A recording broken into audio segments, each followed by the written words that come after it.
ბათუმელი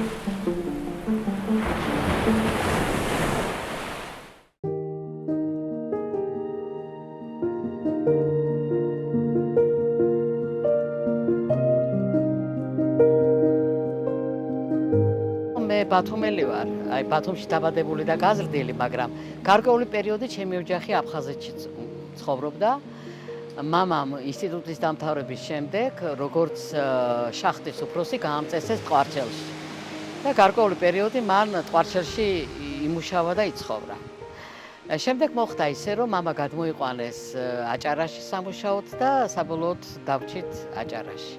ასე რომ აფხაზეთთან გარკვეული შთაბეჭდილებები, გარკვეული მოგონებები მაკავშირებდა და როდესაც 90-იან წლებში დაიწყო ეს გაუგონარი წარმოუდგენელი ომი, ძმათამკვლელი ომი, მაშინ გახდით უკვე ჟურნალისტი, აჭარის ტელერადიო დეპარტამენტის თანამშრომელი და დავინტერესდი კონკრეტულად რა ხდებოდა მაინც, იმიტომ რომ აფხაზები მეგობრებიც მყავდა, აჭარაში საკმაოდ ძლიერი აფხაზური დიასპორა ცხოვრობს.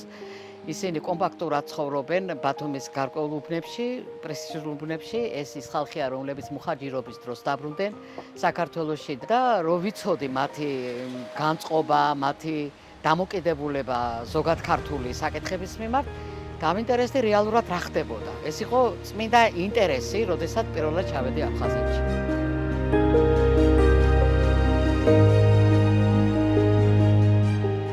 პირველად აფხაზეთში ჩავედი ქუთაისიდან, ქუთაისის ავტო ქარხნის აეროპორტიდან, იქ ვერტფრენი დაფრინავდა, წამიყვანა სვეტლანა კუდბამ, პირველი ჩემი ჩასვლა იყო ოჩამჩირეში. ოჩამჩირეში პირველად შევხვდი ოჩამჩირის ბატალიონის მებრძოლებს.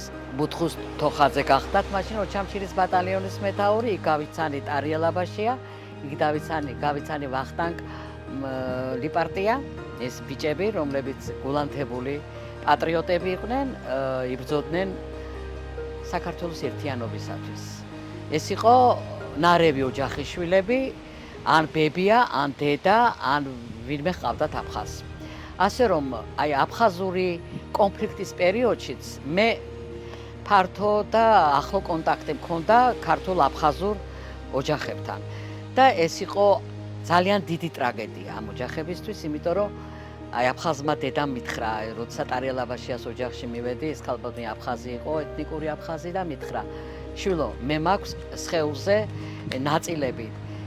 ესენი ყველა არის ჩემი. და ისე როგორც ჩემი შვილები, ჩემი შვილიშვილები, ჩემი ოჯახი არის ჩემი სულის ნაწილი. აი რომელი მოვიკვეთო? აი არჩევანის წინაშე ნუ დაგვაყენებენო. თავიდანვე გასაგები იყო, რომ ეს იყო ინსპირირებული ომი, ეს არ იყო არც ქართული და არც აფხაზური კონფლიქტი. ეს იყო მესამე ძალის მიერ ინსპირირებული. ძალიან ცუდი როლი ითამაშა ჩრდილოკავკასიელებმა, რომ როდესაც აფხაზეთის კონფლიქტი დაიწყო, ის რაც ტელევიზიით გადაიცემოდა, აბსოლუტურად არ იძლეოდა სრულ სურათს რა ხდებოდა რეალურად აფხაზეთში. თანაც გასაოცარი იყო ჩემთვის, რომ სახელმწიფომ არ გამოაცხადა სრული მობილიზაცია. როდესაც რეგიონში არის ასეთი ფართომასშტაბიანი ომი, ხალხი გამორბის, ასობით ადამიანი იხოცება, ენით აუწერელი ძალადობის კადრები ვრცელდებოდა უკვე საერთაშორისო მასშტაბით. ეს იყო უკვე ჩემი, როგორც ჟურნალისტის და მოქალაქის პოზიცია, რომ თავად ჩავსულიყავი და მენახა რეალურად რა ხდებოდა.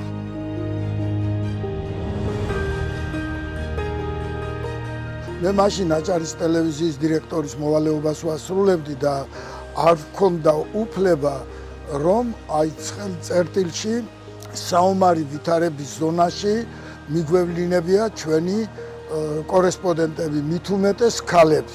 მარინა შემოვიდა ერთ დღეს და მეუბნება, რომ მე აფხაზეთში მივდივარ. მეუბნები, მე შენ მივლინებით აფხაზეთში ვერ გაგიშვებ, ამის უფლება არ მაქვს. შენ ოღონდ იცოდე, მე სადა ვარ. მეტი შენგან არაფერი არ მინდა და გაქრა მარინა წავიდა.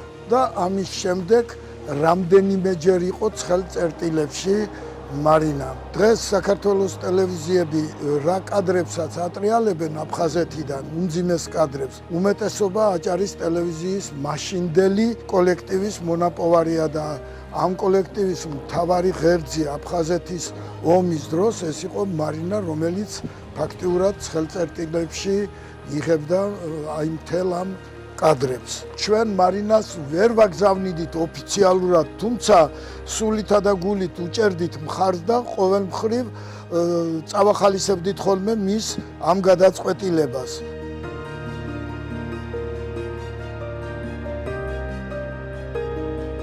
როდესაც მე ჩავედი და ვნახე მოსახლეობა რა დღეში იყო, რეალურად ისინი საინფორმაციო ვაკუუმში იყვნენ.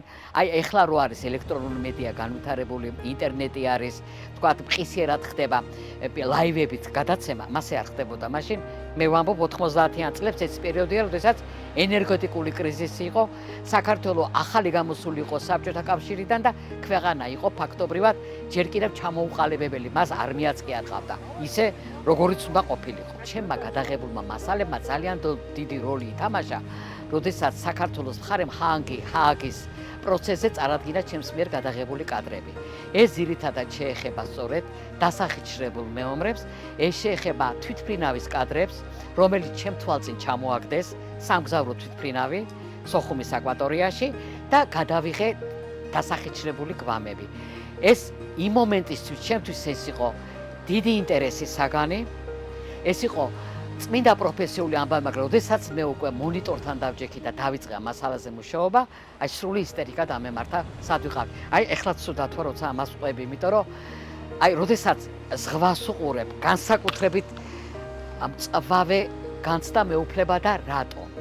აი პირველი შემთხვევა იყო გუშინ, აფხაზეთის შემდეგ მე ზღვაში ჩავედი და კიდევაც ვთქვი, მე ზღვაში ჩასვლას უძღვნი ჩვენს ქართველ ფეხბურთელებს, რომლებმაც ჩვენი სახელი გაიტანეს ევროპის მასშტაბით სამშვიდობო მისიით. მაშინ მე ამბავი გამქონდა აფხაზეთიდან, როგორც კონფლიქტის ზონიდან და მე აღქმა მქონდა დადებული, რომ ზღვაში არასდროს ჩავიდოდი. გუშინ დავარღვიე მე საქმე, ჩავედი ზღვაში, მოვეს სიყვარული, ასე შეიძლება რატო იცით? ამ ნაპირის იქეთ აფხაზეთია. მე ისინი მიყვარს. მე ძალიან ბევრი მოყვარული ოჯახი დავტოვე. მე ძალიან ბევრი სიკეთისა და მშვიდობის მომლოდინე ოჯახი დავტოვე, იმიტომ რომ მათ არ უნდათ ომი. ისინი ძალიან ცოტანი არიან. ისინი უნდა უფრთხილდებოდნენ თავიანთ ეთნიკურ წარმომავლობას, იმიტომ რომ ესა უნიკალური ქართულ-აფხაზური ურთიერთობა.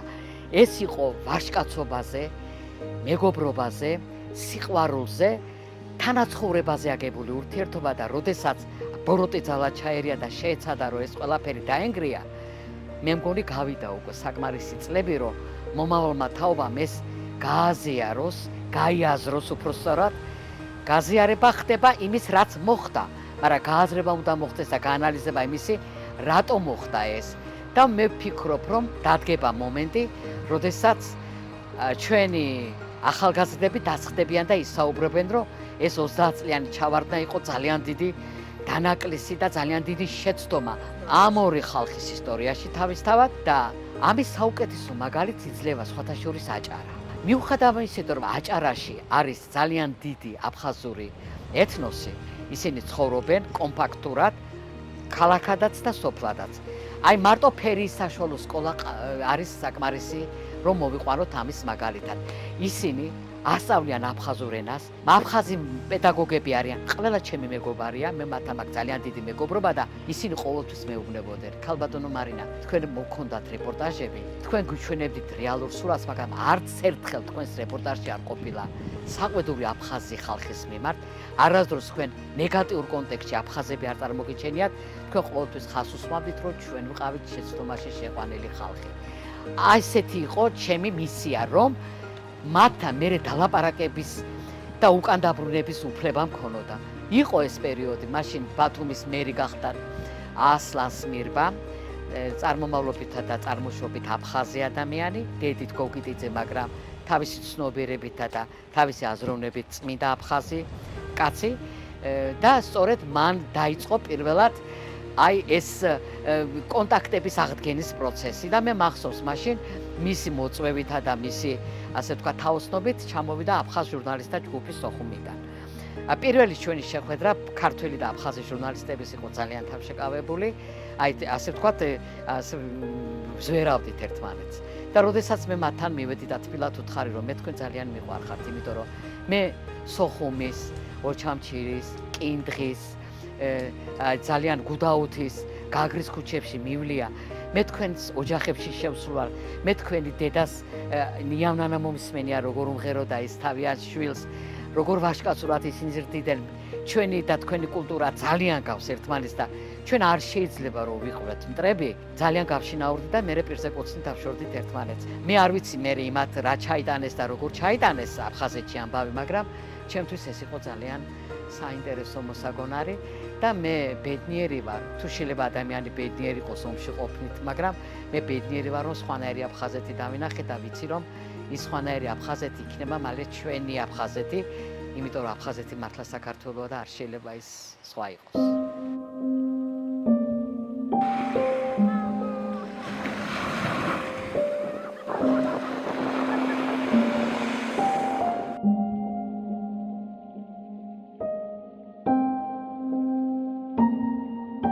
მინდა ვირწმუნო რომ მართლაც უნდა მოვიდეს თაობა, რომელიც დასვამს ამ ადამიანებს ახალ თაობას და მათ აუხსნის. არ შეიძლება დაიკარგოს ის, რამაც ჩვენ აქამდე მოგვიყვანა. აფხაზები უნდა გადარჩნენ როგორც ეთნოსი, საქართველოს უნდა იარსებოს როგორც სახელმწიფო და ჩვენ უნდა ვიყოთ ერთიანი ოჯახის ნაწილი. მე მოგმართავთ ჩემო აფხაზო დებო და ძმებო. მე ძალიან დიდ ბოდიში ვიხდი ჩემი ხალხის სახელით, თუკი ჩვენ რამე დავაშავე და არასწორად გავაკეთეთ. მაგრამ ეს იყო ძალიან ცუდი ინსპირაცია. ეს იყო ძალიან დიდი შეცდომა, რომელიც მესამე ძალამ დააშვებია ორივე მხარეს. ვაპატიოთ ერთმანეთს, ვიყოთ ერთად, იმიტომ რომ ერთმანეთის გარეშე ჩვენ ვერ ვიარსებთ. ჩვენ ვიყავით და უნდა ვიყოთ მომავალში ერთიანი. სხვა არის ჩვენი იდენტობა. იმიტომ რომ სხვას უკავშირდება ჩვენი სენტიმენტები, პაემნები, შეხვედრები. პატარა ბავშვები აქ ზღვაში მიყვავს რომ მიიღოს ენერგია. ესა ენერგიის უშრეთი წყარო. ვინაიდან ჩვენ ზღვისპირას მცხოვრებები ვართ, ყველაზე კარგად გავუგებთ ერთმანეთს. არ გვინდა ჩვენ მესამე ადამიანი, რომელიც მოვა და გვასწავლის როგორ უნდა ვიყოთ ჩვენ. აი ზღვის ენერგია ჩვენ მოგცეს იმის ძალა და რწმენა, რომ ჩვენ ხვალ მაინც ერთად ვიქნებით.